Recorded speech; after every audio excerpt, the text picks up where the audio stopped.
Hello, everybody. Glad you could join us for episode number 30 of the Launch and Beyond podcast, a podcast designed to support you not only in achieving great success in your business, but in other areas of life as well. When we think of success, many people focus on what they have to achieve an outcome or a goal, but few stop to reflect on who they need to become in order to make it happen. Which parts of us needs to expand and grow, and where do we need to step up to allow us to function at a higher level or play a bigger game? This quite often is the missing link that prevents people in achieving what so many people often crave, but never quite reach. Never finding that level of joy or fulfillment or connection that would make all the difference to them.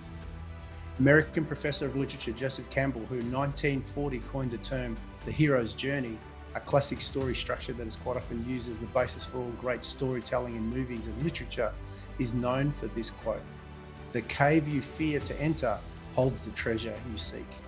The hero is someone who given his or her life to something bigger than oneself. We must be willing to get rid of the life we've planned so that we can have the life we're waiting for. Our guests on the podcast this week help people do just that. Clinton McCauley and Matt Ferris are the directors of Planet Personal Growth, an organization focused on helping people create everlasting change both for themselves, their communities, and for the world. In this episode titled Being the Best Version of Yourself, we discuss where doing just that ultimately helps you achieve not only success, but a level of fulfillment that you may not otherwise have known was possible. We hope you enjoy it.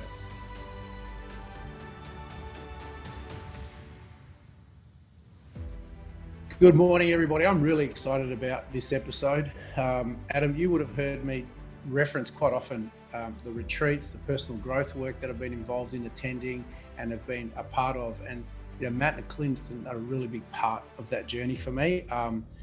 We've had so many fantastic moments with these guys. They've been there to celebrate with me and of them some of our highest highs, and they've been there for me when I've had some of the lowest points in my life as well too. So I trust and love these guys implicitly, and I'm so excited that we've got them on here.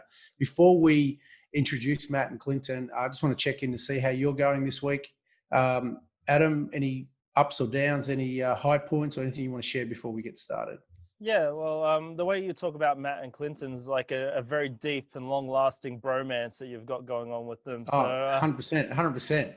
It's almost like every time you talk about them, your eyes light up and you're like, oh, Matt and Clinton. But all right, I've been out there. That's true. but you know what? But it's 100%. You will see that, and Matt and Clinton are really special, important people in my world. And it's not just bringing people on the podcast who are your friends and whatever, but I love these guys. I love what they do. I love their purpose. I love the drive, and part of a bigger group of guys. They're guys who are trusted my life. So it's a natural extension, and I'm really excited to have them on the podcast today.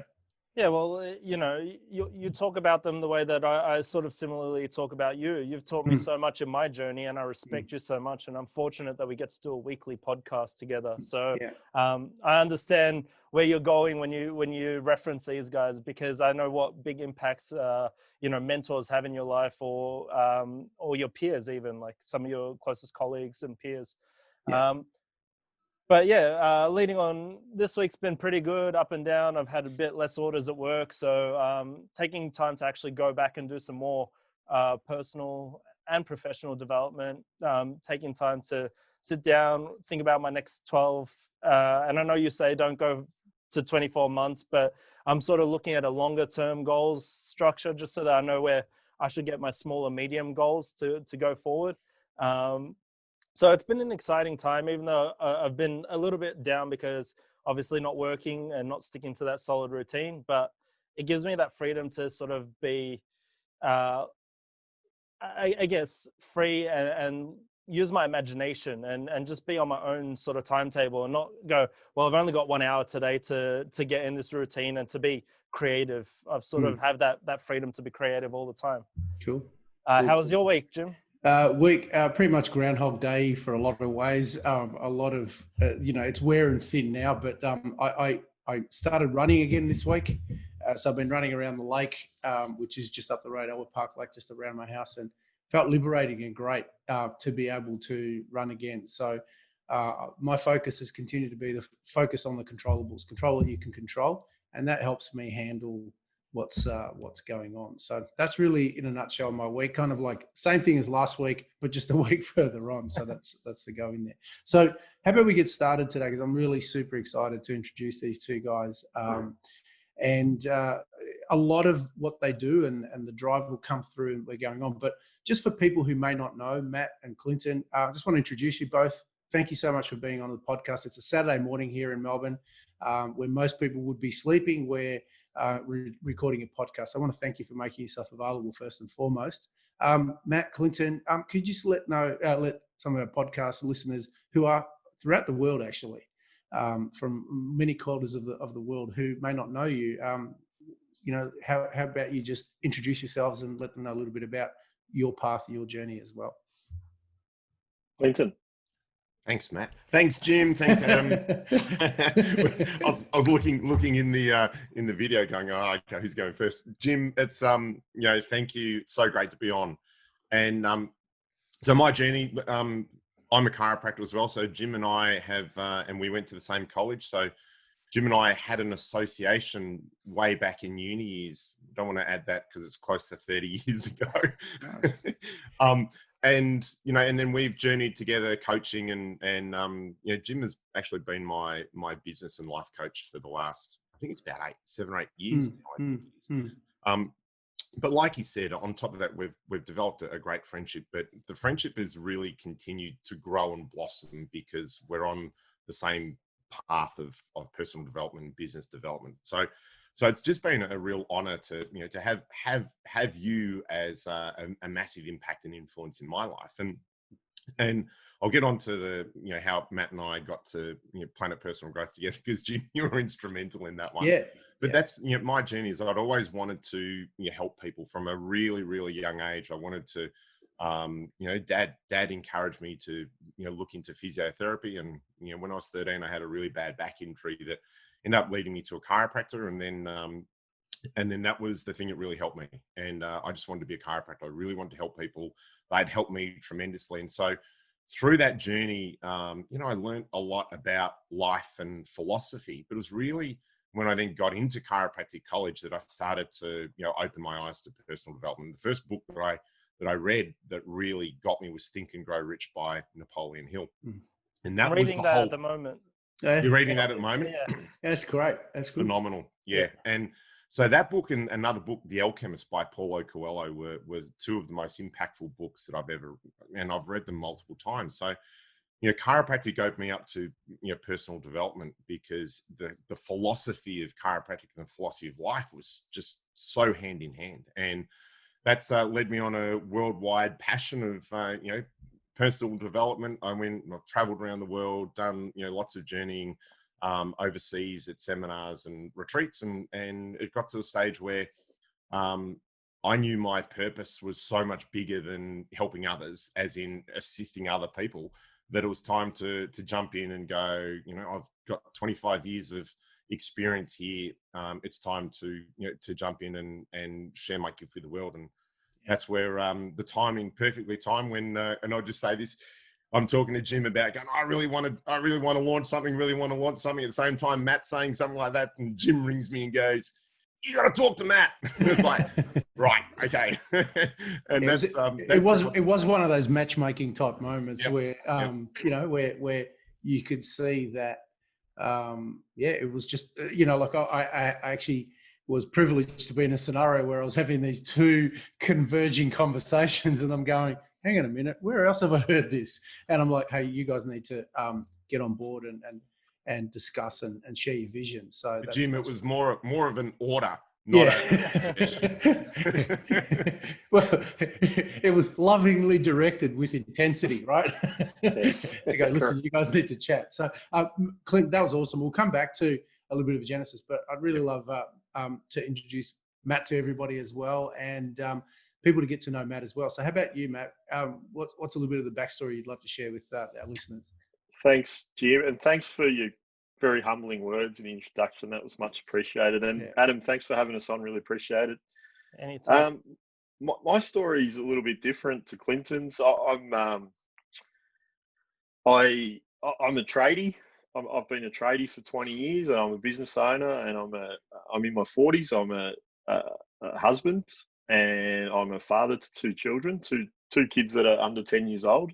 So very active, and I wear a lot of hats during the week. And my introduction to personal growth probably officially started about 7 years ago. But before that, I was involved in basketball quite heavily, and I had the privilege of working with some elite athletes and taking tours overseas. So when I think about that way back, I was always interested in how to motivate people and how to get people up and how to bring them to the peak performance at game time. So that was always an interest. And then I think spending time with very elite athletes who have played at the very top level and understanding how they tick and just sharing moments with them really has propelled me to, I guess it was somewhat of a interesting introduction into personal growth. But once the door was opened and I was able to walk through comfortably, I'd probably say uncomfortably, actually, because it wasn't a comfortable journey. It was uncomfortable. And Jim and Clinton were both a big part of allowing me to walk through that door just without any judgment, I guess. And since then, I've just jumped into everything and all different modalities of growth. And Clinton's smiling. I can see he's very happy about that. And so I've got to experience a lot of different forms of growth around Australia with various, some really high profile people who deliver wonderful events, and also continue to work with Jim one-on-one, which has been amazing for me, and it really keeps me on the level. And I think it's propelled me to the next level of my growth journey, which, like the guys shared earlier, brought us together. Clinton and I knew each other. We were friends. We probably didn't talk a lot at that time, but it was just interesting that we were both sharing the same story, Jim, and Jim was the magnet that brought us together. And I think our skill sets are quite complementary in terms of the way we've experienced growth and what we bring to the table for the people we're supporting and servicing. So interesting. That's great. And Adam, you're going to, I'm privy to this background. So part of the reason why I'm really excited about having Matt and Clinton on is people who've been listening to our podcast over time are going to see the threads of things we've been talking about all the time. And what's really, I'm hugely proud of these guys is they've done what a lot of people talk about, but never did. Or they were prepared to put themselves out there and have a go and not only talk about it, but really get energetically behind that movement. And that's what's really exciting. We talk about this, they've had to walk over the skeletons of people who started and gave up, and they've kept going. And as we talk about their journey in the podcast, you'll actually see what makes these guys extraordinary and why they're phenomenal models and role models for a lot of people, and how to do not only attend a workshop, but how to do their life as well. So it's really, really exciting. So, Adam, at any point, I know that because I know Matt and Clinton, I don't want it to move into a Matt, Clinton, and Jim show. So please jump in as well. No, this is a love fest for you. Yeah. Okay. Well, look, we've all gone. Yeah. You're attributed to everything we've done now. So I don't want you to. Jim. Mate. I don't want you to feel like the fourth wheel. I'm just telling you. Come on, we want you to be a part of it. But I get that. So I just wanted to declare it from the outset. So yeah, actually, when you said something just now, it reminds me of the old Willy Wonka with Gene Wilder, where you go, you can't go back. You just got to keep going forward. So, and that's the thing when you go on a big journey, whether or not it's on a personal journey or a professional, you just got to keep going forward. Just, just there's one direction and just keep going that way. And there's no way to go back. And you'll never get what you want if you keep going backwards. Yeah. Look, spot on. That's a really good process. And I think you'll see as we go on how these guys have done just that. Right. So, both Matt and Clinton, you've touched on briefly about how you were interested in personal growth. And what I found a lot of times in personal growth is people either have something want something and don't have it, or they have something and they don't want it. And they're quite often the motivations for people in terms of wanting to either seek support or help or seek out something greater than themselves to help them make their life better. So can you've touched on it briefly, but what really got you interested in personal growth and development? Because you could have both been tracking quite comfortably, and you were tracking really well in the directions where you were. But was there a particular episode or moment that you went, I can't keep doing this the way I'm doing it, and I need to change? So Clinton, do you have a reference or something like that might have been the catalyst for your journey in personal growth? Yeah. Do you want to go right back to wherever I take it? I think it helps because what we're looking at is there are moments of time that define people, and they could have been tracking really well in one direction, and they suddenly go, you know what, I've got to change something. So I know we've got multiple avenues, but if you can think of one that would be great to share, which would really help our listeners, that'd be great. Yeah, sure.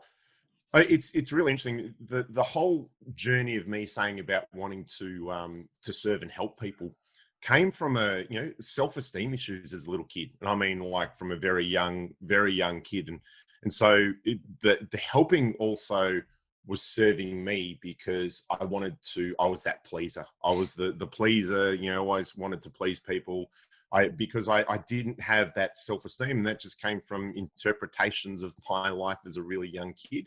And so it served me both. I loved doing it, but I also served that secondary hidden thing of feeling not worthy and not worth it. So the journey going through, as I started to discover that, the great thing is that I had a really profound moment. About 15 years ago, I had this migraine that lasted about 7 days, high temperatures, and I was laying in bed, and I don't get migraines. And so in the middle of it, if you want to talk about a spiritual experience, I had 4 hours of conversations with my higher self or with God, and I still remember it. Just pause, my microphone wasn't working. Yeah, we've still got you. Yep. So in that moment, I had 4 hours of this conversation, and I had my life purpose like planted in my brain. It was just a really impactful moment.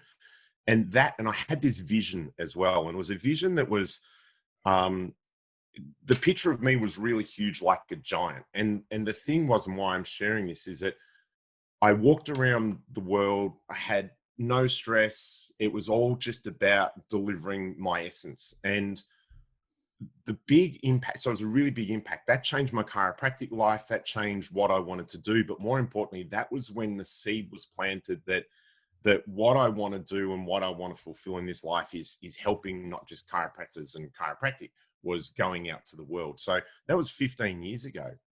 And last year on one of our workshops, the vision hit me when I was facilitating, and it was all about living the legacy. And it was in this moment. So and you said there's been about 3 or 4 moments for me that have just drilled into my subconscious, drilled into my understanding about why we need this work right now on this planet. And that drives me. The drive now is, I've cleaned out all that self-esteem. I've cleaned out all the pleasing stuff. I'm just here to deliver a message. And I've been trashed quite a few times, and it's like, get down, get knocked up, get knocked down, get back up again. And I've really come to realize that it's all about, for me, self-acceptance, self-worth, and self-love. And I'm really in a place now where I'm really, really solid with that. And it's like water off a duck's back. So the impact and influence was negative to start with, but it's like, Jim, you've coached about saying, sometimes you got to turn the negative situation. And if you can change that from that towards and away from motivation, use that negative motivation to drive you forward, but you've got to heal from that, or you've got to change from that to move forward into a direction. And I fell into that and didn't understand that for many, many years. But as soon as that purpose came in, that moment in time with my legacy, I've suddenly gone, I've got a bigger picture to keep running towards. And I'm running at 1,000,000 miles an hour. So there's a couple of moments, like you said, and just have changed me forever. And it's just, I'm on the path to what I'm meant to be doing in this life. Yeah, fantastic. So the key things that I'm hearing out of there, obviously starting from a sense of self-worth was a process and seeking that out, and then along the way identifying there's more to it, and that's really propelled you towards your purpose and legacy. So which is a phenomenal pathway to do that. So that's awesome. What about you, Matt? How was there a catalyst or a series of events that identified to you that, hey, I really need to look at personal growth and development? I think I think I shared, and I talk about this at the workshop, so I don't really want to talk a lot about the specifics around my introduction to personal growth. But it was a little bumpy. But I do, Clinton's smiling again, thank you. I do remember though, when I was going to my first or second event, I actually had resistance to go to the event. Like, I was driving the car and actually pulled up before the event, and just sat there for 10 minutes, and just I kind of thought that was a defining moment for me. It was like I could move forward and step into the unknown and give this a go, or I could just keep doing life as I was doing. And as a result of that, that propelled me to the next level and introduced me to growth and self-development. And I think the other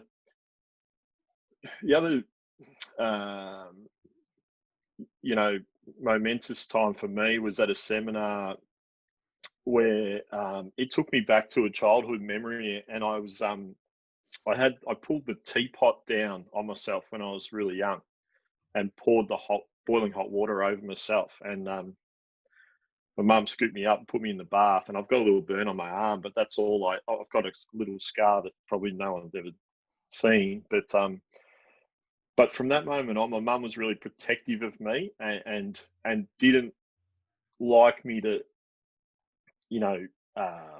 try new things or step out of. She kept me safe, and I guess the message, and it wasn't until this event that I realised that, my mum and dad growing up, it was just, don't just play small, just stay in the pack, and don't step out because you could hurt yourself, and that was a pivotal moment for me to go, I've got to do this differently if I want to, live on my purpose and reach more people and deliver a message to people and support people with their growth. So, Matt, thanks for sharing that, because you highlight, Anthony Robbins talks about this a lot when he talks about all change is potentially painful, and you either have to get stuck in the pain of same or the pain of change. And you had to step into and have the courage to take that first step, despite the resistance to it, in order to move forward. And so many people, like you said, who might have had references in their past where either change was painful, or they've been, prepared to be protective, that's going to be really confronting. And you had to take a big step in there. And Adam, you talk about a gym love fest. Let me tell you, when Matt and I first met, it was not a love fest at all, right? Sometimes you get angry or you project onto somebody everything. That's what happened with Matt and I. Matt, if you're okay to share elements of that, and why I really respect Matt for a lot of reasons, is the journey that he had to get to this place is extraordinary. And so he's really sort of dialed down a lot of what has done, which most people, I've got to tell you, aren't prepared to do. But could you just share a little bit about what our first experience was, Matt, and where you've taken it from there?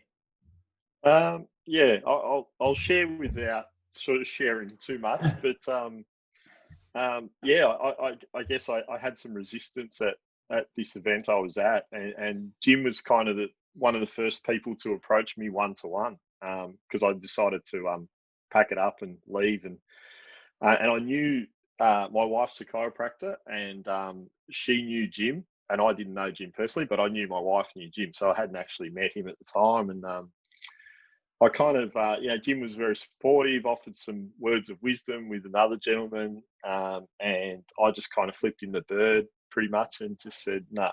And more or less just fobbed him off, and I ended up leaving. But I think, for Jim to hold space and not cast any judgment on me, you know, showed me what a man can actually do in his power. And I think that was a really huge moment for me. And I actually, you know, for the record, I actually rang him a couple of days later and apologised. But I guess, and clearly we're friends now, so the apology was accepted. But I think it was Jim's capacity to just allow me to go through the process and not interject or pass judgment. You know, that was big for me, and I think that's been a big lesson for me in how I do life now and how I support people at our workshops and programs. Definitely. Well, it's funny because when you sort of get enlightened, and I use the term lightly, but once you sort of get on your own personal journey, you want to put it off to everyone that you can see and go, hey, you can be better, you can be better. But some people just aren't ready. And the more you accept that you can't change everyone straight away, you live a freer life. But at the same time, you plant a seed and go, hey, I think you can do better. And, you know, this is the direction I would go. If you're not ready, that's fine. But here's a book. And I always just give a book to someone first of all. And I don't always sign it. Sometimes I'll put a little message in the front, and they might not read it this year. They might read it in 3 years or 4 years' time. And then they'll read back and they go, oh, Adam actually gave me this book. Then they'll come back to me and go, hey, you gave me this great book. What direction should I go in next? And I go, well, here's 3 other books. You choose your direction. And I think Jim does that really well. He sort of just plants a seed, and then if you're ready, you know, you grow, and that's it. And he's got the art of subtlety sometimes, but trust me, he's got that short dagger as well. So, I've just had this realization just talking to you guys here now. Adam, you know, when you and I first met, we met in a dojo. So our first interaction was fighting. Yeah. Matt and I, my first interaction with him, fighting. One of my closest mates going through school, we hated each other. I was an opening batsman playing cricket. He was a fast bowler. I punched him in the mouth in grade 4. He never forgave me, and it was back and forth. And it was only about mid high school we became really great mates. So, except for Clinton here, we were in business together in a previous organisation, but I just had this realization, do I need to go through the process where I really, come at loggerheads with someone? But part of it, I think, is the trust that's developed and I think this is really highlighted in Matt's journey. And this is what I was talking about is, just because you're confronted by something or somebody, it's what you do with that. And to Matt's credit, he just went, okay, this shows me how I'm doing things. And, a lot of people would have just, they would have just gone, right, that's Jim and that's his issue and left it at that his whole life. But what I really respect is he reevaluated and went, okay, where do I need to grow? Where do I need to learn? Who do I need to be in order to move forward? And, he, as he said, he reached out, had a discussion and just started the process of change, which has taken him to an extraordinary level. And most people aren't prepared to do that. So, Clinton, I don't know, maybe we should have a tussle or something. Well, that'll just take us to the next level. Two things. I was just thinking, our tussles, we became really close in the Hawthorn Swans era, mate, when our footy teams were belting the crap out of each other. So we just stood back and watched our teams do it. Maybe it shows I'm comfortable in interaction, and I don't back down. I lean into it, and I think that's what really helps, because when you meet that energy with someone, you get to respect and you get to trust much faster because you have authenticity and truth. So maybe that's my epiphany. That's my big takeaway for today. So, well, to be honest, like there's not many people who constantly tell you the truth and non-aggressively, I should say. So there's no aggression when you tell someone what's happening. You're just like, this is where it is. Yeah. What do you want to do about it? And that's where, as you said, you build respect. You're just like, all right, this guy's going to tell me what I need to hear every single time. It's not just a yes man. And you go, all right, I want to be around someone like that. I don't want to just have someone go, yeah, that's a good idea. That's a good idea. And then it sets me back on my personal journey by a year or 6 months, or it sets me back on my professional journey 5 years. And I'm like, well, was that really worth it? Did that really help me? I'd rather have someone who hurts me and I use the word hurt, but is brutally honest in the first interaction with them, and then it actually pushes me in a better direction. Yeah. Yeah. I love that. I love that. And I guess that would be a really good, I guess, avenue to ask the question. And, what are some of the benefits of, we talked about being honest, being truthful, stepping into your fears, having, loving confront, let's call it that, as opposed to knowing why you're doing it. So, what would be some of the benefits of living that way? And I guess what would be some of the effects of not living that way, of holding back, not going for it? Matt Clinton, have you got some references for what's the personal benefit, what's the personal toll on people for either living this way or not? Jim, it's such a powerful question, because when you really dive into it, if you're not aware that you're not aware, and then you can go through life.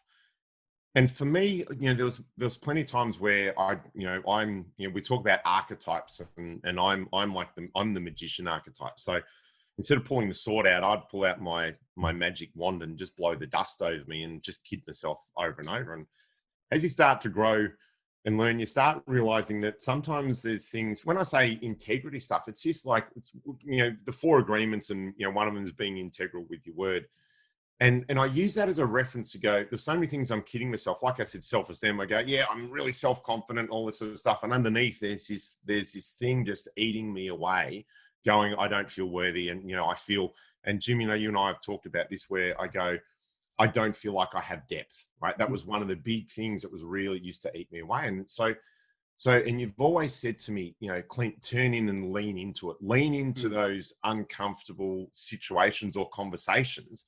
But you're talking the uncomfortable conversations with yourself, to sit in silence and to really go, why am I doing this? But more importantly, why am I feeling this way? Because if you're not, and I've been on a real big journey of peace and ease in the last 12 months. And I look and go, if there's something niggling, there's a reason that your subconscious is telling you that it's niggling. And so if we get busy in our busy lives and just do and go, we get to just suppress that, and we just keep going the way it is. And Jim, I've always said, Clint, I've always remembered you've said to me so many times, turn around, face it, lean into that challenge, whether it's with other people, but really more about leaning into yourself. So asking those questions I remember a quote that said, tell the truth the first time, because when you get older, you only have to remember one story, right? And for me, that was actually telling the truth to myself, right? And that's the thing. And so I've just unwound so much stuff and looked at interpretations and perceptions and how you can perceive one thing your way, and it's totally different. And so if you don't know that, and the perceptions is that, and you break that down to suddenly realize, go, wow, I've been running this story or this belief for so long that is so wrong. No wonder my gut has just been screaming at me, but not listening to it. So lean into the conversation, sit in silence and listen to what your subconscious and your voice tells you, because that's the time to continue leaning in and working it, because you'll discover some amazing things. And that's what we talk about, is going, just live your truth. Yeah. So actually, just as you said that's the message that I was getting through was the benefit of, I guess, living this way is you get to core truth. Yeah. Not the story that you've told yourself about yourself and you believed about yourself, but in essence, your core truth. And by not living at core truth, you experience things that you said, lack of ease, lack of peace, all those kind of areas. So by being prepared to lean in and have those tough conversations, starting with self, you're actually able to achieve those. So that's a really good avenue. Matt, is there anything you wanted to expand or add to that question? I think for me, Jim, it's building self-awareness, and that's probably the critical point. And probably it's unpacking baggage in a sense, because we all have baggage from when we were born to where we are today. So, and everybody's baggage is different, but I think to be able to unpack that a little bit perhaps release some of that and lift off the burden, perhaps, of some of this weight allows, more freedom for you. And more freedom is more choice. Yeah. And I think understanding why we do what we do, and why we do what we do in certain situations allows us to navigate through life a little easier, as Clinton said. And I think it doesn't stop things happening to us, but it allows us to, and you've mentioned this, react and respond. A lot of the times in situations we can react, but if we can respond and sort of slow the play down a little bit and see it ahead of time and work out how we're going to go through this, and if you're responding, generally, your self-awareness is a little greater, and your capacity to get through with ease, seems to come at a greater level. Yeah. Yeah, that's a great answer. So between the two of those answers, what I'm hearing is, like core truth and self-awareness, which are fantastic, great avenues of and benefits of living this way. And not living this way basically means that you're shutting those avenues to you and all that comes from that and with that. So, Adam, is there anything you wanted to add in that? Again, I've never met Matt or Clinton until this morning, but I'm starting to understand why you like to hang around with these guys. The depths of their responses, their knowledge seems just to be. Yeah. And we're only a short while into the podcast, and we've already mentioned multiple hats, like pleaser to leader, imposter syndrome. These are past topics that we've talked about on the podcast, and it just, because listeners always hear our voices, it's great and refreshing to hear it from other people who are in the field as well. And we're starting to understand that, these are universal rules. These are the things that people should look into. I'm not going to say you must, but you should look into to help catapult you personally and, the overflow effect is professionally. So, it's been really cool to sit down and listen so far. So I'm taking a back seat. I'm enjoying all of this happening. You're not quite sitting back eating popcorn, just enjoying it. It's really integral. But what your highlight's really cool is that you can see that what the theme for our podcast has been is what is exemplified in what these guys do in their company. And it's transferable, and it's also it's consistent across the board, and it shows you how it plays out in multiple areas of life as well. So, which brings me, I guess, to a question in terms of the launching of Planet Personal Growth. So, Matt and Clinton, you touched on briefly about how it came about, but tell us a little bit about, I guess, the inspiration of it specifically. What it took to do that, and a little bit of the journey over the last couple of years. Well, I'll jump in, Matt.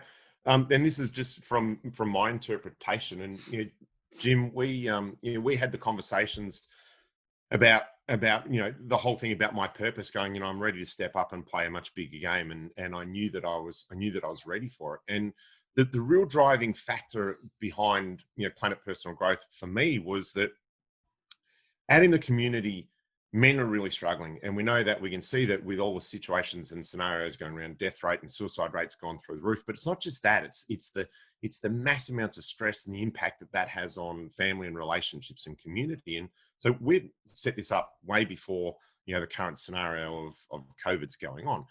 And the impact that I'd said was going, with men are losing connection, they're losing purpose and drive. They haven't got community, they've got no one to open up to, and they're really, really shutting down. And I knew that the work that we've been doing is going, I really want to bring something to the world that is different.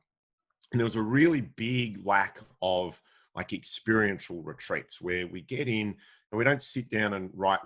It's do. And the reason why, that part of mine is that I love that sort of process and program.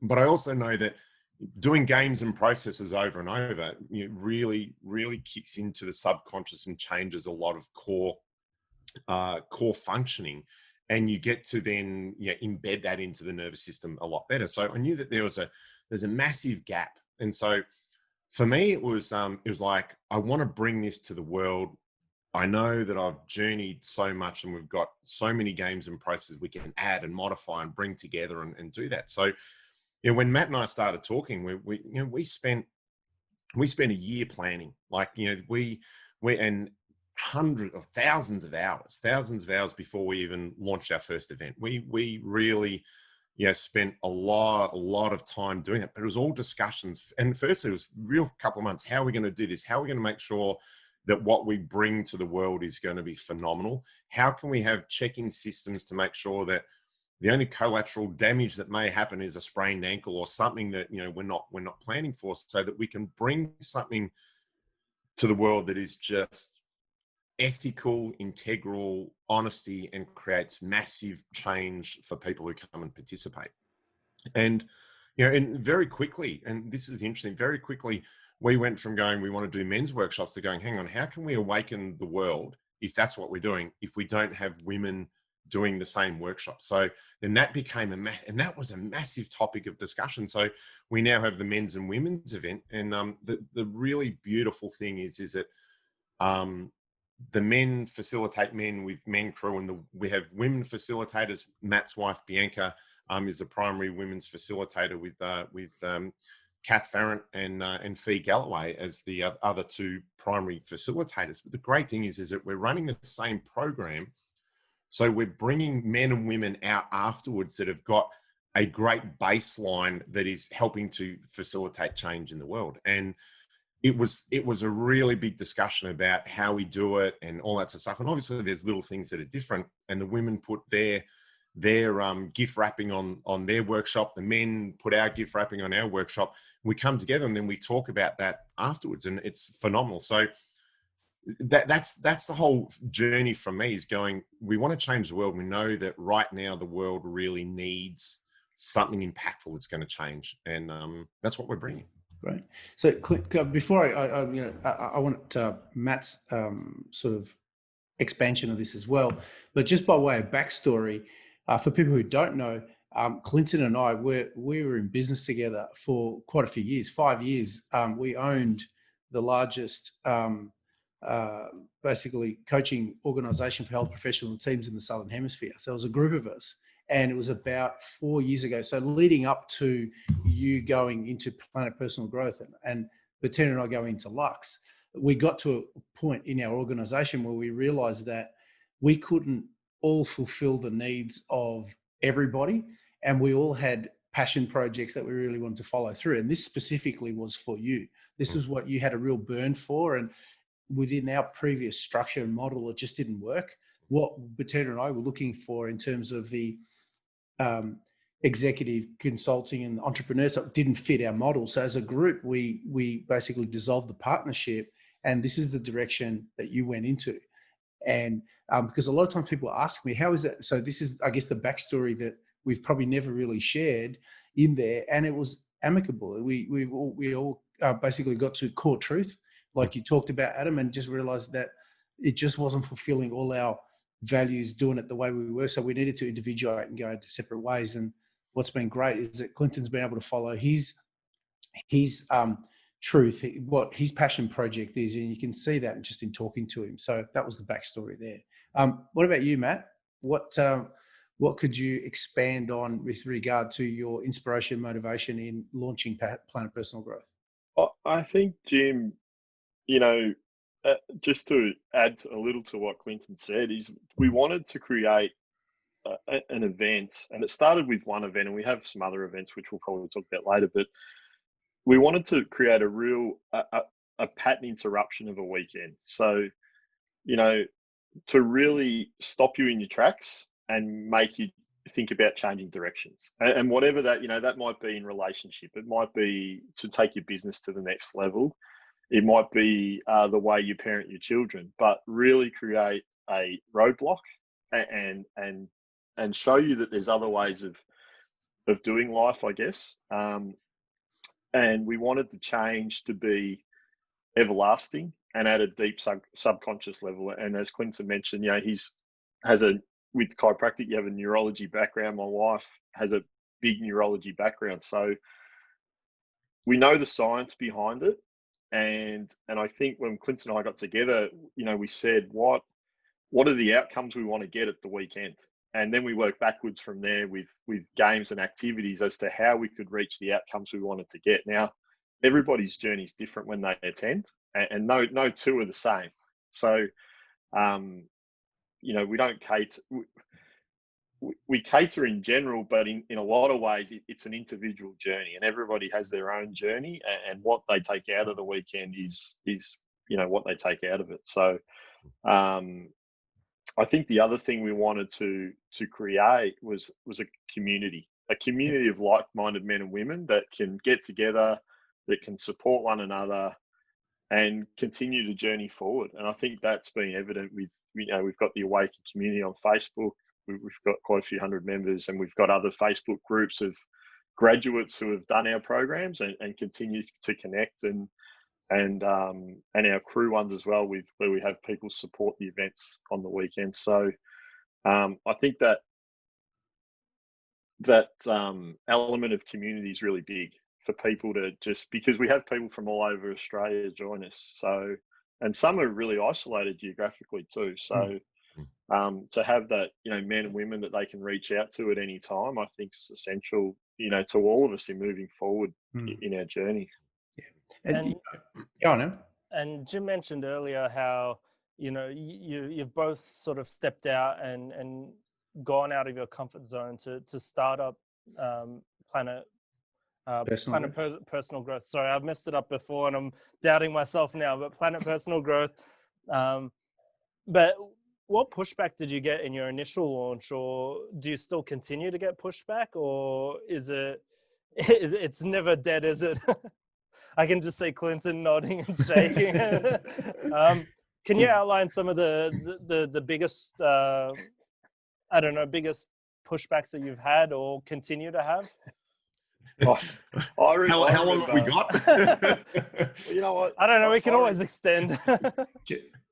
I remember two guys that Clint and I are friends with, who both approached me when Clint and I said we were going to do this and we started working on it. They both approached me and said, "Well, we had that idea too." And I said, "Okay, so what's stopping you?" Well, we were going to do the same thing. And I said, "Well, okay, what's stopping you?" I said, "You're more than welcome to proceed, and we'll support you in that too. But Clinton and I are working on this at the moment, and this is the." And so I found that quite interesting, and ironically, nothing's eventuated down that end at all. So, and they're both great friends of ours and supporters. So, that, kickback like that. And I think other people just, you'll never get it off the ground, I think was something I heard quite a lot. There was a lot of noise. Oh, you won't get it off the ground. People won't attend. They won't show up.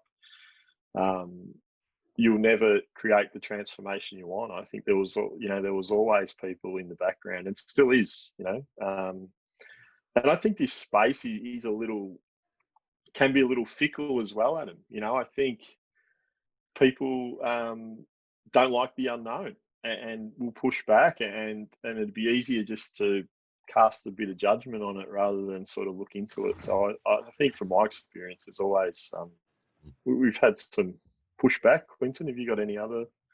Yeah, it was a very similar story. On the site of the very first men's workshop we had, I had probably half of the crew come up and go, "Oh, we were thinking of doing this," and the acknowledgement of going, and this is what I say, because I know this is a Launch and Beyond podcast. So for everyone who's business owners, it's like when you get that vision, and this is just my reach, when you get that vision, just lean, like Jim has said, lean into it. Like it's profound what's on the other side, and it's the self-worth and the self-belief, and get the team around you that is whatever you are looking at launching from a business side, lean in and just keep striding through, because if you're going through hell, keep going, right? And you're going to get detractors. Sometimes they're like Matt said, some of your closest friends, that they've got energy on it and all that sort of stuff. So I was really surprised that we got a huge amount of support. We also got quite a lot of resistance, and even to an experience of a very personal attack and basically a death threat happened to me not too long ago. to try and bring me down, to try and shake me. And it was really quite an impactful thing that happened. But I also laugh because there's a John DeMartini quote goes, if you're not getting death threats, you're not on purpose. So I got a little reminder to say, hey, you're on. Yes. And I turned it around and gone, oh my God, I'm on purpose. Now I'm not going to ask for those anymore. So I haven't received any more. but I say, and it really was, it actually, so, but we get the resistance still now. It's, we're two and a half years in. We've had to zig and zag with everything that's going on. But we still get that resistance. And it's really interesting.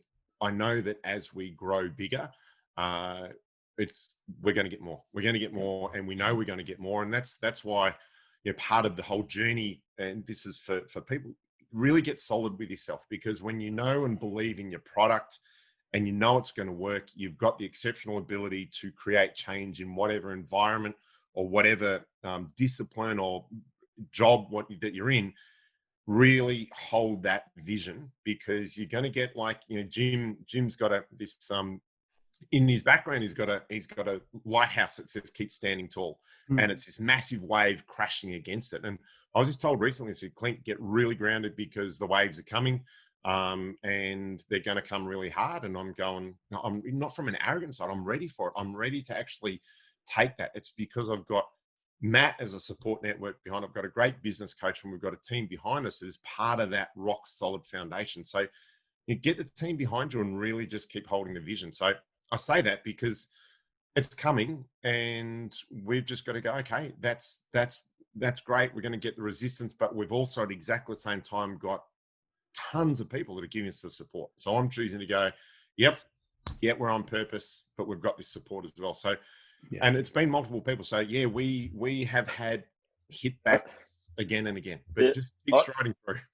I think, and if I can just share one more instance, and it was when we decided to create the women's workshop, and because Clinton, it's women only on the event, so women support it, facilitate it, and attend. There's no men, and Clinton and I went head to head initially early, because I said there's no men there, and he wanted to have a presence there of men, and Clinton, you'd remember that, and Jim, we talked about that, and I said, you know what, this is for women, it's not for men. And we had really close men that support us, and I still remember them calling me up going, you've lost your mind, you're going to run an event and you're not going to be there. And I'm like, we can't be there, because that's the type of event it is. And fortunately my wife took charge and facilitated, and I trust her implicitly, and that was a key element. But there was a lot of other women who knew very little about what we were doing, but at the same time put their hand up, traveled in from all over Australia, and said, you know what, I'm going to jump in and support this event, and I'm going to see what it's like. And the feedback we got from those women and the women who have passed through since has just been amazing around the connections they've drawn in that weekend. And I'm talking about women who have been around personal growth a lot of years, not women who have just showed up. And the support we've had has been phenomenal. And since then, I've had those men approach me later and say, you know what, actually, I was wrong, and you guys were right. And but I still remember those conversations early on that we had to have an event of women only. And I had a vision of running events without being there, and that sort of came true very early on in the piece, because Clinton and I were there on Wednesday, and we left the women to it, and we helped them a little bit and supported, and then we returned Sunday. And in between, there was very few conversations about how the weekend was run, because the women were empowered to do so, and they did a wonderful job and still do. So, yeah, that was a great question, Adam, and I'm reminded that a lot of the times the pushback, the resistance, it's kind of like dirt, right? The dirt that's thrown at you. Sometimes it's your own belief system. Sometimes it's overcoming your own fears and doubts. It's a comment. And I heard a really great reference to this. And if you change the reference from dirt to soil, because quite often, nothing grows without soil. And if you see that all the soil that you've been given is the avenue through which you're going to continue to grow, you can use that to your advantage. And yeah, sometimes you can you can go, right, I'm going to prove that this is, that can be a catalyst. Sometimes it can be inspiration, but I now welcome soil thrown at me because I know it's actually going to just help me grow. Just fertilize. And I embrace it. It's fertilizer, So man. good. You know, it's not, and it's just by changing that point of reference has made a difference for me. So, but I know the amount of pushback these guys have had. Yeah. And what I love about it is that they've done it even with it. Yeah. And because their strength of conviction was greater than the resistance that was coming either through them or through the external environment. So kudos to them for that. Yeah, well done. Yeah, and you both mentioned that some of this pushback came from people close to you or close to the program or all this. And I always laugh because I'm a chef. I'm not sure how much you guys know about me, but I'm a chef. And yeah, I've always sort of excelled at what I've done. I've always worked hard, and I've got opportunities that other people haven't got because of my pure work ethic. Working 100-hour weeks when I was 17, 18, 19, 20, when other people wanted to go out partying. And then now I get to travel the world cooking, and everyone's like, but all you do is cook. How do you get to go travel the world? And then the chef buddies that I have, they go, oh, I can do that. And I'm like, do it. And I want you to do it. Like, I want you to excel, but just do it. Don't talk about it. Just do it. And and I always think of the Shia LaBeouf clip where he's got that green screen in the back. I don't know if you've all seen it. And he's just go, just do it. And I just send that to people now because they talk about it and I go, just do it. Like and I sort of turn that pushback into a more humorous type of way. So I guess disempower it. So that's my version of turning dirt into soil. It's just, if I didn't have that clip in my life, I think I'd make one because it's just so funny. Everyone just starts laughing and they're like, actually, maybe I could do it. And again, as I said earlier, everyone's on a different journey in their personal growth, and some people push it out and they don't look in because it's easier. Yeah, no, that's a really good point. Really good point. So, Matt Clinton, you talked about experiential learning, and the reason why experiential learning is so important is because you're right. In this day and age, we're so conditioned to data that what we know neurologically is if you have an experience and there's fun and games come into it, and then you add information to that, you retain that much better. You store that. And I'm always reminded when people go, what is experiential learning? If you ever watched the movie Karate Kid, and there's the scenario where he's painting the fence and he's going, what the hell am I doing this? Why the hell am I doing this? Because through the process of an experience, he was learning skills and tools you didn't even realize you did. And through the process of games and processes, you get to see how you do life and you have a tangible experience. So this is what these guys do over 3.5 days.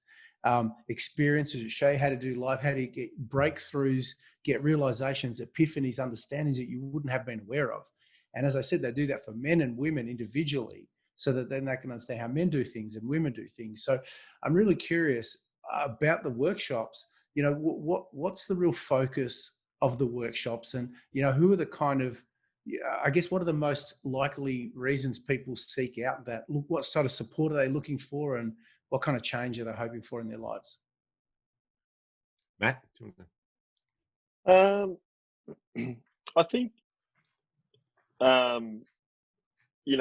I think people show up, Jim, that are looking for more out of life, and they're kind of at a point where they're stuck, or they've hit a crossroad, and they're looking for more, but they're not sure how to get it. And I think that's the key. And by more, you mean what? What do you mean by more? It may be that we have a lot of business owners and entrepreneurs. Maybe a business owner who have got to a certain level, but they can't take their business to the next level, or they can't take their career to the next level. We've got a gentleman coming along at the end of the year who's he's an accountant, and he's going to be made partner. And he called me up and said, one of our crew members has referred him, and he said, well, I need to come to this program. And I said, well, tell me about yourself. And he said, well, I'm an accountant. I'm going to be made partner, and I'm not sure about that.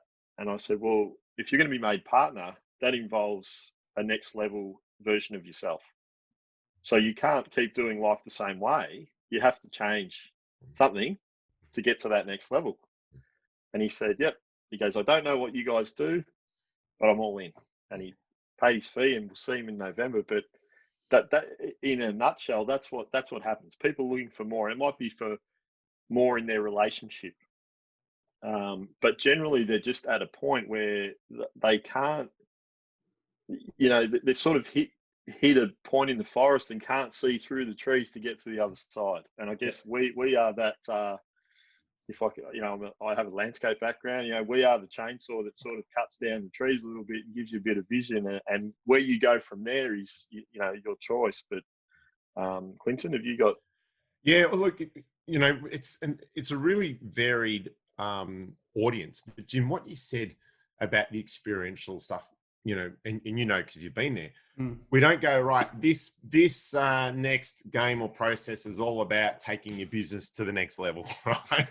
Because interestingly, one game and process for one person will change their business direction completely, and they'll go 180 degrees the other way.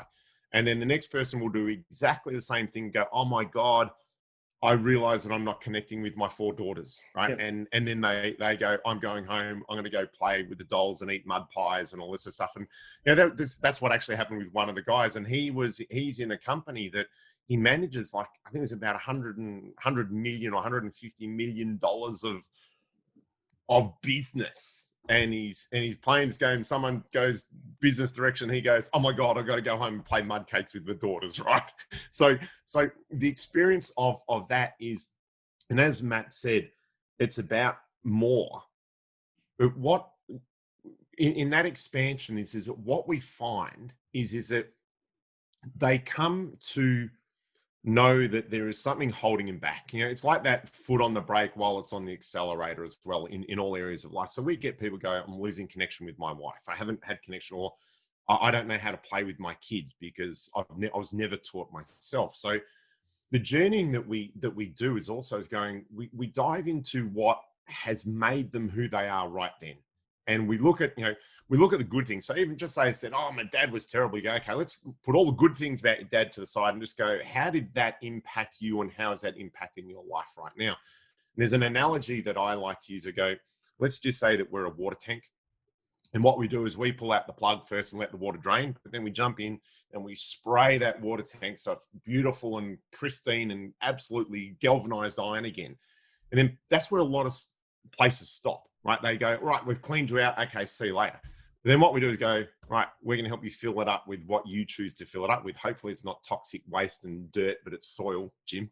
But that's the thing is that we go through. So the process, it's a 3-step process, is going, throughout the weekend, we're evaluating first what's not working for them in their life. Then we're emptying out. So that's the emptying process. And then the 3rd step is the empowerment as we move forward. So we want to really, and so if you use those 3 words, you evaluate, empty, and empower, and put them into any scenario, that's why the people that come in, my son did the last workshop at 16 and a half. And, the conversation, was in Melbourne and we drove home. The conversation that we had for the 6 hours on the way home was just phenomenally deep and more impactful than I thought was necessary. And so we've got young men going through to men who are in their 70s. And some of the men in their 70s are going, I've never rumbled and connected with men like this for 60 years. And so they've just changed that impact. So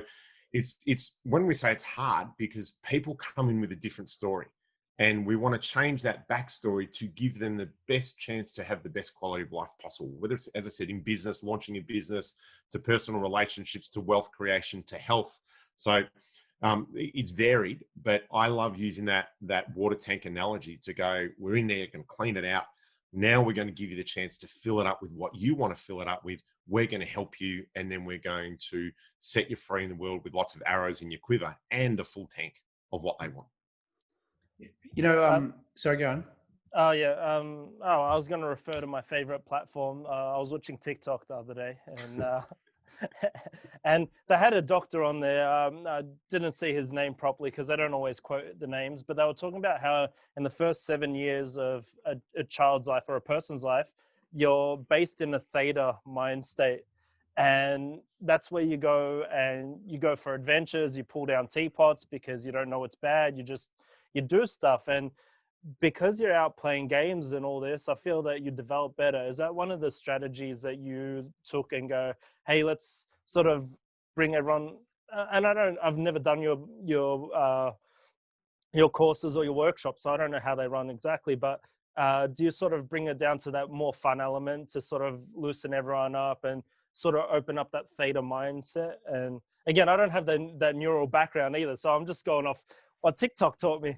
Yeah, great question. We start very early with a game that's all based around Goldilocks and the Three Bears, mate. So yeah. Well, no, it's good. Yeah. It's a thing that when I learned speaking from stage, what you want to get people into is a state of ferocious curiosity, right? Yep. It was the two words that were drummed into us. They said, get them into that childlike state. Tell a story. Get them gather around, come and tell a story.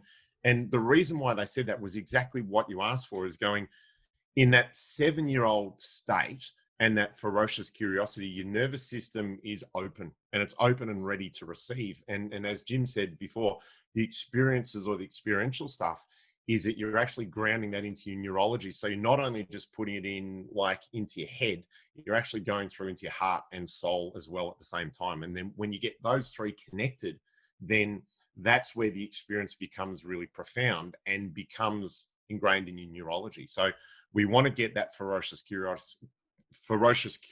It's a great tongue twister of words to say.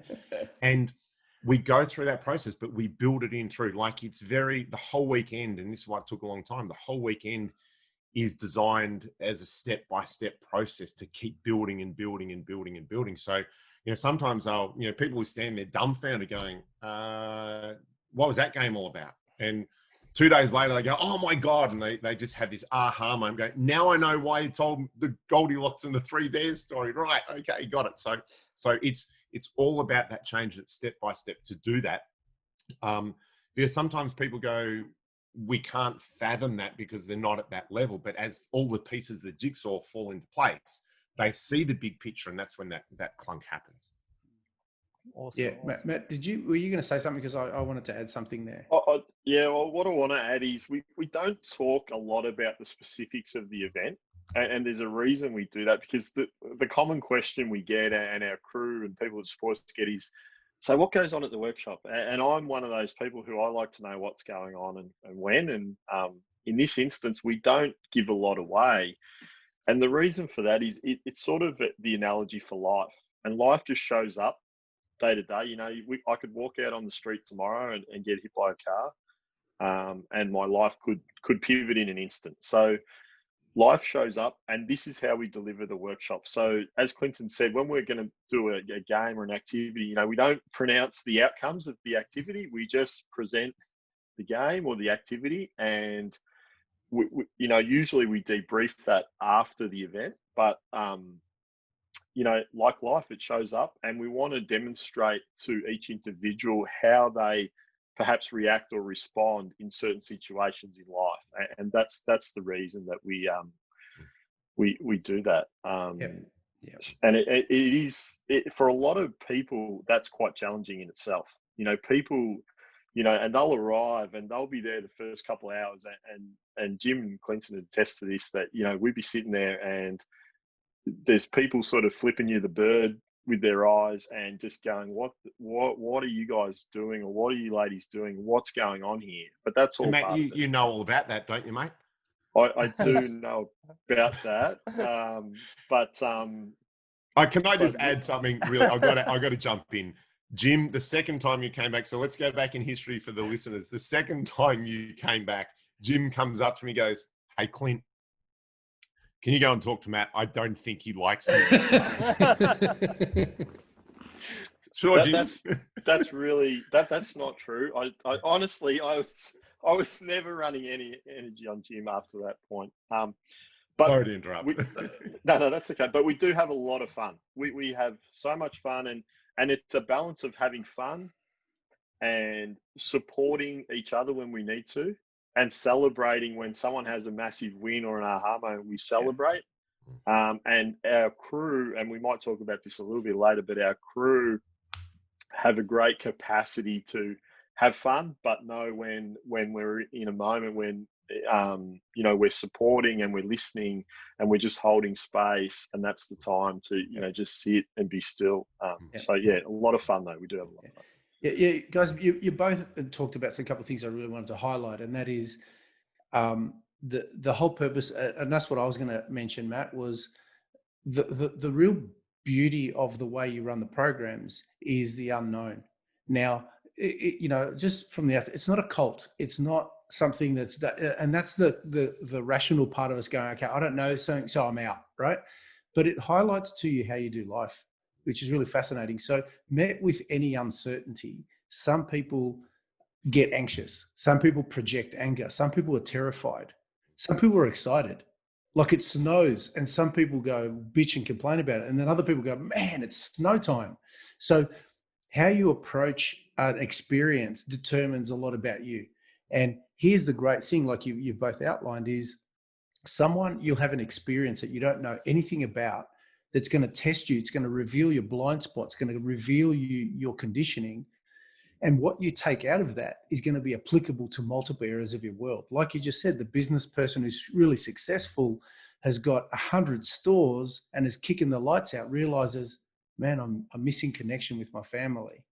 Or the person who has exactly the same experience takes a different interpretation and walks away and says, you know what? I'm not leveling up. I'm not standing up for who I am. So consequently, they change careers. The other person who has had a model and a belief system around what's possible for them totally changes that. And it's all around the same experience. But the problem for most people is that when they know what's going to happen, they predestine their outcome, their learning, their interpretation. So you want to really expand your capacity, you're putting in an environment where you don't know where shit's going to go. And that really teaches you so much about you and so much about what's possible. So that's really highlighting why this is really essential and important when you're innovative, when you're trying to create change, and when you're prepared to grow. You have to look at how you do life and what your own capacity constraints are by virtue of your beliefs. So that was just what I wanted to summarize and highlight regarding and Jim, also on that, we don't know who's turning up either. We don't know their story. We don't know what they're coming with. So we, you talk about that capacity to adapt and to change. And our workshop, we have a structure, but we don't know what's coming either. So we've got a structure that suddenly goes, oh my God, we've got to go extreme left right now, or extreme right, because we don't know what's going to come to the surface and what pops up. It might be a huge laughing scenario, and the next minute it's something's drastic is happening in a person's life that they're trying to heal from. So same thing where, and that's what I think I love as well, is because it helps for my adaptability. But Jim, like you said, going out into the world that's why we spent so much time going, what are all the scenarios we can possibly think of? And of course we get to the workshops and we only covered about a quarter of them. Yeah. And we're still discovering new ones. And that for business, that's it. That's why I said get a team around you, because they're going to have another pair of eyes that can see something that you just might not see. And but I love that. I love that adaptability, because I love being in the moment. Some people don't enjoy it as much, but have that team around you, because adaptability, especially in business, who thought, like I said, when COVID came, that we were going to be sitting in a scenario like it is right now, and having that willingness to change, willingness to pivot is really vital in small business as well.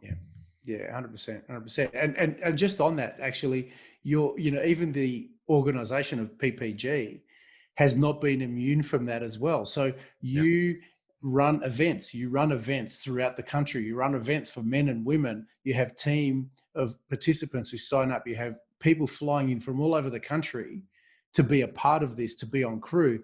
Now, COVID comes and your business model has just totally been flipped. So can you talk to us a little bit about what you have had to do to adapt to the change as life shows up, as Matt said, that it still allows you to keep growing keep fulfilling your company's vision, still impacting people, but then still having a company to run. So can you tell us about what your COVID-19 journey has been like as a company? Just as, and Jim, you're on it, we had just completed a men's workshop in Melbourne. And so everyone can remember when it was, I got home in Adelaide and everyone was talking about no toilet paper, right? So we're away. So the toilet paper scenario, debacle, whatever you want to call it, would have happened basically on the weekend that we ran the men's workshop. So I have like 4 kids and, you know, my daughter has a boyfriend. So I get home and there's one roll of toilet paper and people going, oh, no toilet paper. Well, and I'm thinking, oh, this is all a joke. And then I walk in and go, oh my God, what's going on? Right. So, and then it was a matter of, we had a women's workshop I think it was about 3 weeks later and everything just shut down straight away. And so for us, it was a real, okay, what do we need to do? Because like you said, you know, we were driving, our whole purpose was experiential workshops. And one of the great things was that part of the start of our workshop, we obviously dive into a little bit about identity and your belief systems and the subconscious habits. And you know, Bianca and Matt had been talking about going, we've got to expand this. And we've done quite a lot of work outside with some other organizations. We really want, and so Bianca had taken upon herself 12 months before COVID to really start designing a workshop, and we call it the Awaken Blueprint.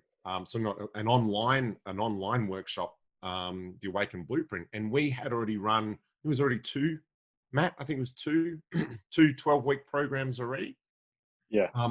And it was diving into Zoom online, diving into the identity and how that holds you back, and looking at it from wealth and health and finances and relationships. So we'd already been running had some amazing results that really coincided with the workshops. And so we had a product that we were working on. So when COVID hit, it was like, you know, Matt and I both said, let's get the workshops going. Let's get them really rock and rolling, and we'll concentrate on Blueprint in 12 to 18 months time. That was sort of what we said. Then COVID came in, it's like, right, let's expand this. And so we've run multiple workshops with multiple Zoom blueprints. And having that, it's been amazing because we've learned so much, and I've learned even more into the depth of that. But it makes the workshops when we come here going to be even more profound because we've got crew that are doing it. So it's the zigging and zagging, and we had to pivot really big because we've had to cancel, I think, six workshops and multiple other things, 3-hour events and 1-day events that we're doing. So that just brought it to a screeching halt.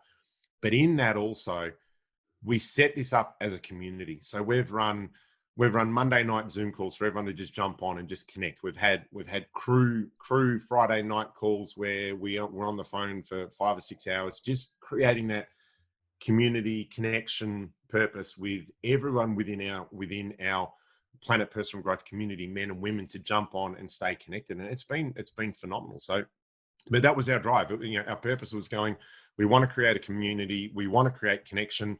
So we've continued to do that and pivot at the same time. Mm. Well, it's funny working with the large clients that I do get to work with. You see that what happens behind closed doors is they're already planning 5 years in front. And what you see at this point is not everything in their repertoire. So if you're going to go and try and copy exactly what another company is doing or another person is doing at that elite level, they've already got plans for 5 years and they've got contingencies. And as you just said, if something doesn't go right in their plan, they've got something that they can pivot to because they've already been developing it. They put the hours in and they can upgrade. And that shows you the different mindset between certain levels of success, I should say. That's when you go from, yeah, we're working and we're making a living, to, yeah, we're working and we're changing a field, where we're changing, we're at the forefront of our field now because we're developing stuff that no one's seen on the market yet. Mm. And I'm sure there's other online courses, but the way that you go about doing from what I've heard so far, the way that you go about running your workshops shows that you're doing a different way of, interacting with people. And I respect that, always willing to pivot. And it had to be because as you said, if the business model was around physical attendance, and any event management companies we talk about, I should have been in Scotland this weekend actually, because we were due to be attending a seminar in Scotland. That's been cancelled. It's gone virtual, right? So some have been able to adapt. Some that didn't have the capacity to adapt and pivot just had to be cancelled. And so what I think is really transferable here in what Matt and Clinton and Bianca have done is they've adapted what they were planning further down the pipeline and brought it to market much quicker than they'd planned, because the situation and the circumstances necessitated that. But that's a really big takeaway for everybody in multiple areas of life and business, where when you don't know what's coming, you need to be adaptable and you need to be able to pivot. And sometimes it's not a mild curve, it's a sharp left or a sharp right. Otherwise, you get taken out. And what these guys have actually done, which is really fascinating, which I'm privy to, is they've 180-degree changed their business model on a dime really quickly, really fast. And it's actually expanded and grown their business probably faster in one area than they had planned. And what that's going to do is it's going to make richer experiences when they finally can get back and do them as well. But at the same time, it's adding the depth in understanding of the subject matter, which is really going to help people when they have an experience around it. So it really highlights how you can use the situation and go, okay, what's not great about this? Okay, how can I use this? And how can I use it in a way that's actually going to help me move further forward, faster? And that's what they've done, which is really, really everything about what our podcast is about. And Matt, I'll just jump in and share. Jim, when we really focused on the Awaken Blueprint, what then happened was we started getting all these phone calls from parents going, are you running a teenagers one? Are you running? And so we've actually run a teenagers blueprint as well. So we ran the first round of that, and that was just, Matt and I have had these conversations, phenomenal. Like they were only 45-minute calls, because we had teenagers from 13 to 19. I would get off those calls going, that's more profound and impactful what these 13-year-olds were saying and having aha moments in than any of the adult blueprint calls that we've done. And we've done 4 or 5 rounds now. And that was just from, like you said, we pivoted, and as a result, an opportunity came up, and now we're actually sitting down and organising teenagers retreats that's in the pipeline and getting planned as well. So the pivot opens up potential new opportunities. And I love that quote that says, sometimes the opportunity comes in dirty work clothes and muddy work boots, but you weren't looking for it. And that's what happened. And Matt, your experience with Blueprint, the teenagers one for you? It was. Well, I'll go back a step, and with the Awaken Blueprint, Bianca wrote the majority of the material, and it was kind of a moment, Jim, where you brought Clinton and I together. Bianca's writing this on the side. I'm in the middle. Clinton wasn't really privy to what she was doing, and I said, "Well, I'm just going to launch this." And I said to Clinton, "We need to launch an online program." So Bianca was 95% done on the information, but she was really uncomfortable about that. But I just said, no, we're going, and you'll have to finish it in the next, by the time we get to the end, you'll have to finish, which is what we did. And that's really how we've done things the majority of the time. And I remember when we launched the first men's workshop, Clinton, we were still planning, and I just picked the date, booked the event, and I said to Clinton, that's the day, we've got to work backwards now. And we did that. So that was kind of amazing. And credit to Bianca for the hours she put in, and the neurology background she has really allowed people to understand more about themselves and how they do work and how their identity shapes them. So I just wanted to make mention to that. But the teenage one was really interesting, and it was really similar. We had a lot of calls, as Clinton said, and I'm the one who probably throws it up there and goes, right, we're doing this, and I put it up there. And once we put it up there and it's in the public, we're on, and I sort of put together the bulk of that, and it has a basis around the adult blueprint. So a lot of the concepts are in the adult one. It's a lot gentler and easier to understand, but the change was phenomenal, and the kids that showed up, you know, and there was kids that showed up that we hadn't even worked with their parents.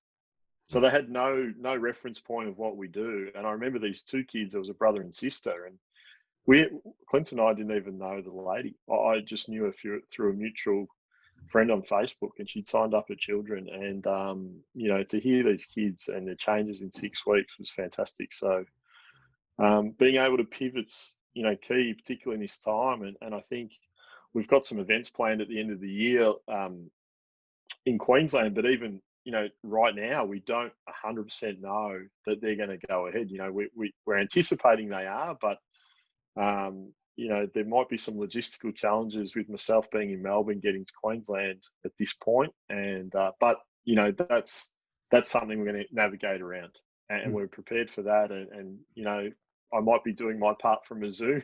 I don't know, but that's not going to stop us. If that's the only limiting factor, you know, we'll make that happen. So, yeah, it's been critical this year, and life shows up, and turns it on its head, and you just got to pivot accordingly. And for listeners at home, Clinton's the only one that's not under house arrest like the other three of us. I saw just on that. I got onto Facebook this morning, and I saw a post that you were tagged in, Clinton, and it must have been out for dinner. Yep. Right? And you're out for dinner, smiling as you do. And I'm sure if Matt or Adam or I looked at that, we'd just go, wow, we know what that'd be so good to be able to go out to dinner. And they're the freedoms and liberties we don't quite have it.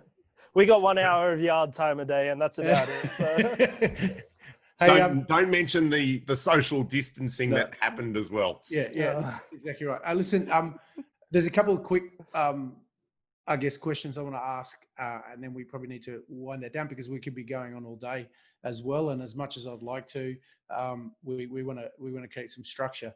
I definitely want you to let us know how people get in contact with you and find out more. But I guess one question I want to ask is, and this is a big theme in our podcast, is, and you'd see this with people coming through to your workshops, a difference between success and fulfillment.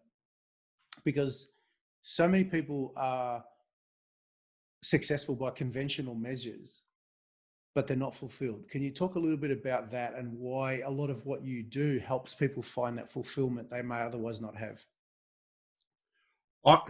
The quickest way I would say that for me is success is external and fulfillment is internal.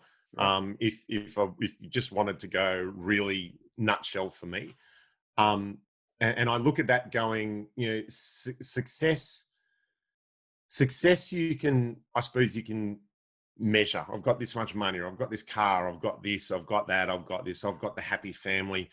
Fulfillment is an internal thing, and I just go, when my soul sings, then I know I'm fulfilled.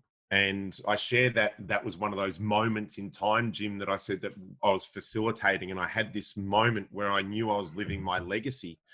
And thankfully, everyone had their eyes closed, because I actually just broke down and just started crying. And a great friend of ours, who was the crew leader, was just looking at me, and he held space from five meters away, and it was just amazing. And that was that fulfillment feeling. It was just this feeling that everything in me was aligned, and I'm just reliving it right now, right? And it's an amazing thing. Success, you know, I've had the success in chiropractic, I've had the success, but it never, that moment in time was like, you know, I'm fulfilled, and I'm bringing that to the world. And I know that when I feel like that, I bring an even better capacity for me to help, you know, create change in the world as well. And that fulfillment, interestingly, like we just spoke during the week as well. That fulfillment is ever, you know, keeps going. And so even in this last period of time, you're doing things now that you haven't done for a long, long time. Would you mind just sharing a couple of things that you're doing and possibly doing tomorrow? I was just waiting on the transfer from Hawthorn Footy from 25 years ago, but it's come through. So I'm donning the boots and I'm playing my first game of AFL tomorrow in over 25 years. So I'm showing up in Tigers colours. Sorry, Jim, to let you know. That's so, okay. Well, what else have you done in the last I was while? just about to say, well, the last little while, got my motorbike license. Yeah. I'm riding a cruiser bike. I'm playing footy. There's just something, and no, it's not a midlife crisis. I think I read a definition not too long ago. Midlife crisis happens. I think it was Brené Brown that said it. I'm not sure. It said midlife crisis is just your body telling you that you actually weren't on track now. Get back on and do the things you're meant to be doing. So I look at that and go, great. So, I'm just really fulfilling so many different areas of life and just loving it. I'm not going out riding bikes crazily. I'd never ridden bikes, but I just love that freedom, love that sense of achievement and doing things. And I'm playing Masters footy, so hopefully I don't get banged around too much. But it's just that's fulfillment, Jim. That's fulfillment. Going out and putting on a pair of footy boots and having a kick, riding a motorbike, hanging out and having a coffee or hot chocolate with my kids, and just being really present. So I think it's really dialing up the experiences and the joy and the color in life. Yeah, which is really cool. But at the same time, I'm getting this vision of the Wild Hogs movie, with these old blokes on motorbikes and stuff. But kudos to you. Kudos to you, because it shows you that we all are able to and deserve to live as rich a life no matter what age. It's all well and good. I mean, to have fun and joy and whatever, but why should it stop when you get to a certain level? And this is a lot of the theme of your workshops about living authentically. And if authentically means still going out there and slaying dragons and having fun is important to you, that's what keeps you young. And I think that's really important as a measure of fulfillment rather than just a metric of success. So you got a personal example, which is fantastic. What about you, Matt? Are you donning the leathers or taking up a motorbike? Well, I need to share that there is a group of friends that the three of us have, and unfortunately, Jim and I, well, not unfortunately, we're not in the motorcycle gang. No, we're not. Point. And I don't choose to be. I'm not a motorbike person, but I'm okay with that. That's fine. But, I know for Clinton, that's been a big dream from day one. And, ironically, he's sitting on the bike the first time he got it home and I ring him. And he breaks down and he tells me, how happy he is. And I'm happy for him that he's done that. And I think for me, fulfillment's come through running these events and, and I remember two moments specifically, and one was the first event we ran. And, we had a good understanding of how it was going to roll out. But as Clinton said, we never really knew. And there was a moment where Clinton and I are looking across the room and the whole room's entrenched in this activity. And it's just phenomenal. And we're both sort of, and it was a moment of I think it was quite silent or quiet. And Clinton and I are secretly celebrating this moment of, yes, it's happening and the change is happening and people are really embracing this. And I think for me, the other part, Jim, and you've probably shown me a little bit of this, Jim, through coaching as well, is empowering others to empower. And the last workshop in particular in February, I said to Clinton, I'm going to hand some of my responsibilities over to other people in the moment and see how that rolls out. And in getting, one of our team to do something in the moment and see them embrace that and deliver that, for me, it just fills my heart, Tim. To empower people to empower others and empower their communities is change on a phenomenal level. Yeah. And that's what I'll continue to do through this. Yeah, it's a great metric for it. Adam, have you got anything to add about that? And hopefully you can see the threads that comes through our podcast, why, Matt and Clinton and I resonate on a deep level, but what they're saying is a lot of what we're bringing into our podcast as well.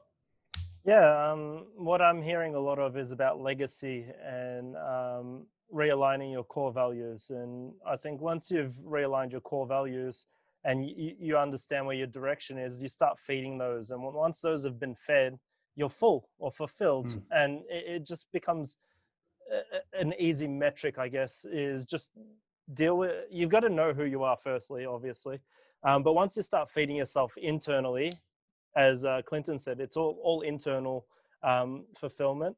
So once you start feeding yourself internally, you get there and you get fulfilled, and then you want to impart that onto others. So you push your legacy, which in turn fills your cup again and again and again.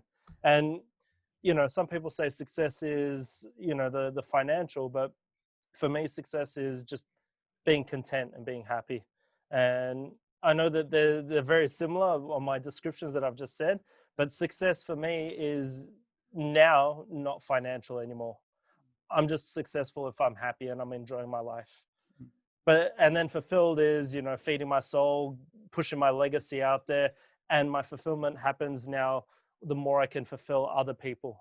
So I know it's sort of a bit of a reverse of what Clinton was saying, but my fulfillment comes from more pushing out my legacy now.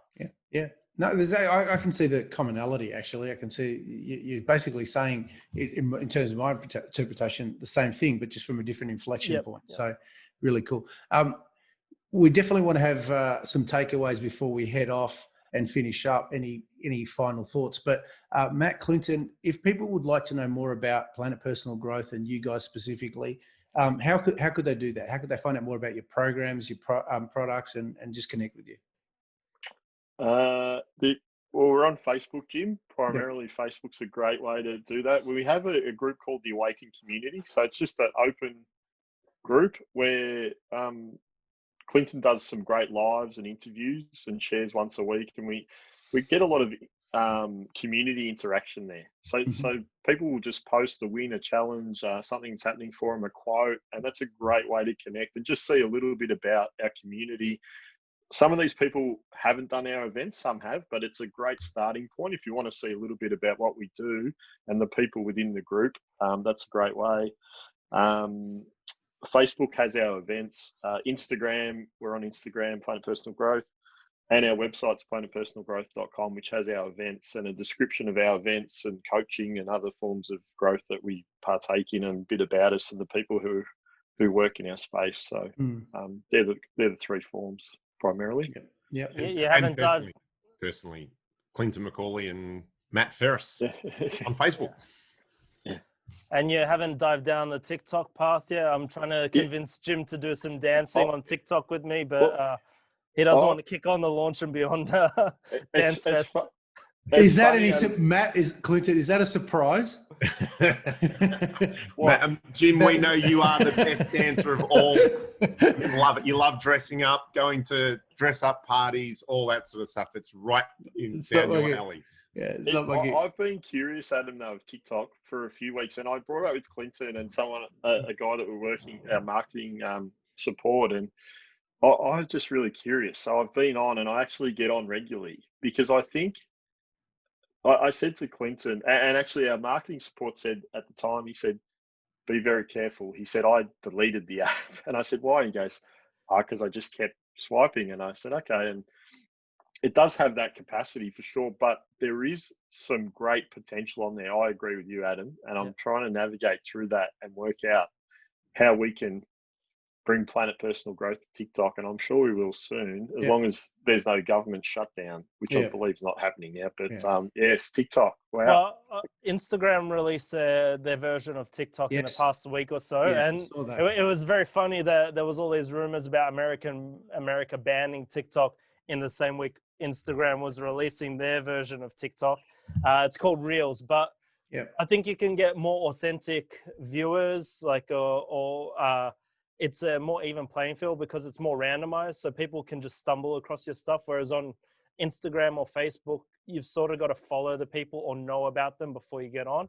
So I think you've got a better explore factor on Reels or on TikTok, and that's what helps grow your brand.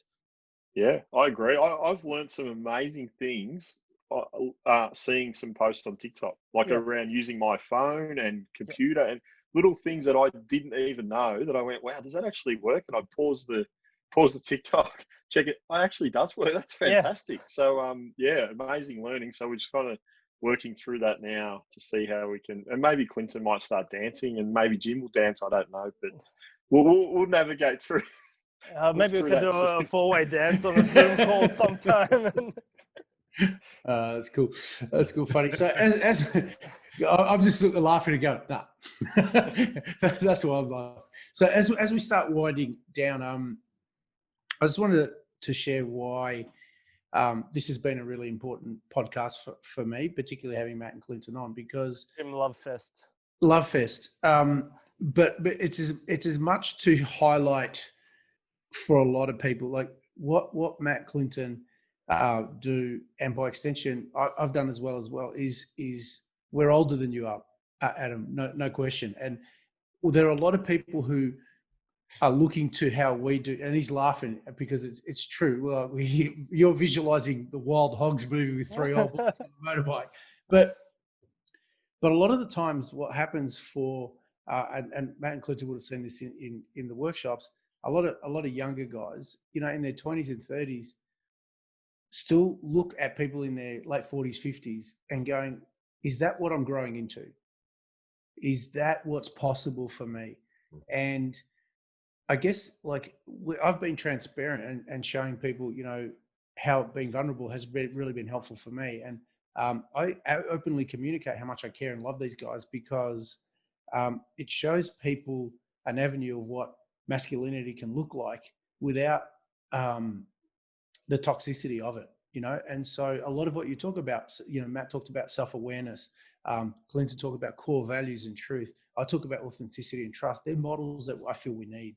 And I think if you bring those in your brand, they endear a lot of people to you, and that's what they do. So this is why I really feel strongly about that. And on a personal level, over the last few years, my mum passed away about 4 years ago. And on that day, we had a group of people who flew in from the communities that we were involved in. We were having a get together in Melbourne in our house. So everybody flew in from the community from all over the country, and they came to our house. And I'm driving home. I'd been in practice that day, and everybody's at my house, all ready to celebrate, having fun. 5 minutes from getting there, I got word that my mum had passed away. And I know that she was in a nursing home. There was nothing I could do. My brother was with her. But I walked into the home absolutely shattered. And I walked into a house of people who I love. It would have been 50, 60 people in my home who I love more than I can imagine. And I know if they weren't there, if I hadn't journeyed with those people, if they couldn't have held me at that time, that would have been a really tough day. And having that support of the people, men and women in that household, to me was like a life-defining moment for me. It showed me the true value of exactly that.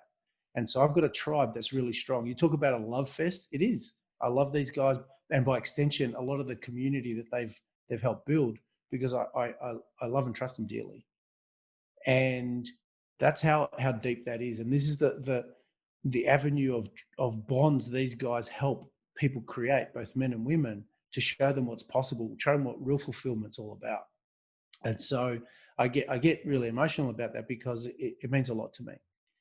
And so much so that you're right. I don't like. I'm not the celebratory type. I'm not the TikToker guy and all those things. But I'm comfortable with that. That's my core truth. But so I actually must have been approaching 2 years ago when I had my surprise 50th birthday. I went, yeah, look, it's cool. I'm happy, whatever. But Bettina organised a surprise party for me, and these two guys were there, and they flew in amongst a group of other guys from all over the country, who were there to honour me in a milestone that I didn't want to celebrate myself, but they saw the value in that. So they keep challenging me to step up, grow up, and be more of myself, and that's why they mean so much to me, and why they're doing what they're doing is so important. So that was just my personal spin of it. That was unscripted, coming from heart, just trying to show what success and fulfillment can look like and what real connection can be. And particularly in a day and age of where men don't have models of what that looks like, hopefully this group of wild hogs can show people what's possible. Yeah, that was awesome, Jim. Thanks for sharing that. And I really understand how much these guys mean to you now. And the more I've been speaking with them, or listening to them actually, I'm learning how big of an influence they can be. And it is really making me want to go to one of these workshops. Yeah. Yeah. You know, whether it's the online one or it's the one in person, but I would really love to get around it and dive deeper into this sort of stuff. Yeah. Highly endorse and recommend it, Adam. Yeah, awesome. Matt Clinton, final words before we wind up? No, you've left me speechless with that just beautiful share. Thank you, Jim. And the feeling's absolutely mutual from this side, you know, to be in those experiences and to have experiences where I've had to, you know, eat humble pie and wear Hawthorn clothes all day, the challenges that we've had.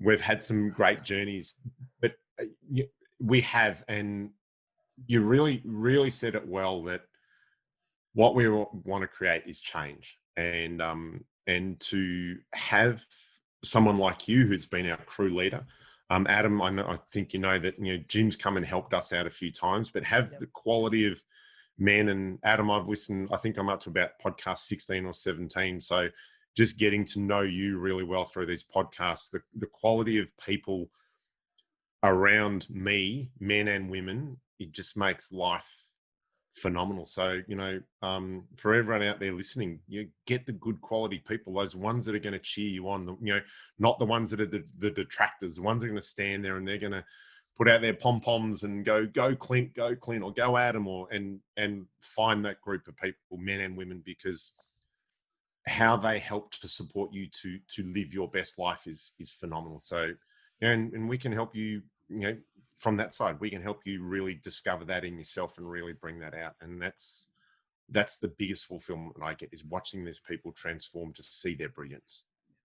Yeah, sounds super exciting. Yeah. Matt, final words, buddy? If you're listening to this and you're riding the hamster wheel of life, or you're not sure which direction you're going, if you need a little help, we're here. And I just, you know, if you can't see what life looks like in the future, and I know Jim's really shared, I don't know if you shared it during this format, but about not being able to see far down the track in your life. If you're at that point, you know, come along and experience something and do something different. If you're doing it the same way, try something different. And, you know, I encourage you to get to one of these events, because it will be life-changing, and it will be life-changing at a very, very deep level. And, you know, that's the message. Just get there and try something new, and you never know what's going to happen and how that's going to impact not only you, but your family and your community around you, because they will see the changes in you, which will actually ripple out to others around you. So awesome. And Adam, any final comments from you before we finish up? Yeah, we touched on some vulnerability earlier, and I know we sort of glazed over it, but I heard that there's about 63,000 suicide attempts in Australia per year, and that was before a COVID year. And we're all, you know, in these restrictions, and I've been hitting this for the past few weeks, but just please check in with your mates and just make sure everyone's all right, because we don't know what level anyone's on. We don't know what they're dealing with internally. And it's amazing to have people like Clinton and Matt who really do want to help people in this field. And hopefully Jim and I, can do it through our podcast as well. So just know that, check in on your mates, check in, see how everyone's going. I know that in Melbourne, 10% of the hospitality industry is not going to open anymore once this COVID's finished. So 10% of the food and beverage industry has just died, shut down completely. And that's my industry. That's why I'm so passionate about it. But that's happening across the board through all industries. And I just want to make sure, just once again, please check in with everyone. Just make sure everyone's fine. And as well, in the same token, look after yourself as well. If you're not feeling good, reach out to someone. Just even to have a chat and get it off your chest might be exponentially better than what you're doing right now. Yeah, that's a great close to the podcast today. And Matt and Clinton and I definitely have a mutual friend who actually has a movement along that lanes, Adam. And if you're interested, I'm sure we could extend an invitation out and have him on the program to just talk about exactly that as well, and raise awareness for that as an important issue. So, wow, what a podcast episode! I think it's probably rank up there with one of our longer ones as well. But hopefully, people have seen value in it, and hopefully, you can see not only the great work Matt and Clinton and Bianca are doing with this movement, but also the value that they can help you find in your life, both successfully and in fulfillment. So once again, Matt and Clinton, thank you so much for being on the show. Adam, thank you as always for being on the podcast with me. And also thank you to everybody out there listening. You've been very patient in a longer podcast episode today, so we want to thank you. This is just a reminder that you can connect with us on Instagram, Facebook, and the Extended Launch and Beyond podcast community on these channels. We invite you to post any questions or comments you had about the podcast, or anything you'd like some support with. You may want to know more about Matt and Clinton, please do so, and we can direct you appropriately. A lot of times, a lot of the thoughts and questions that people have are the ones that other people have as well. So please post them, and let's get a community dialogue going and raise awareness in a lot of the things that, even Adam talked about now.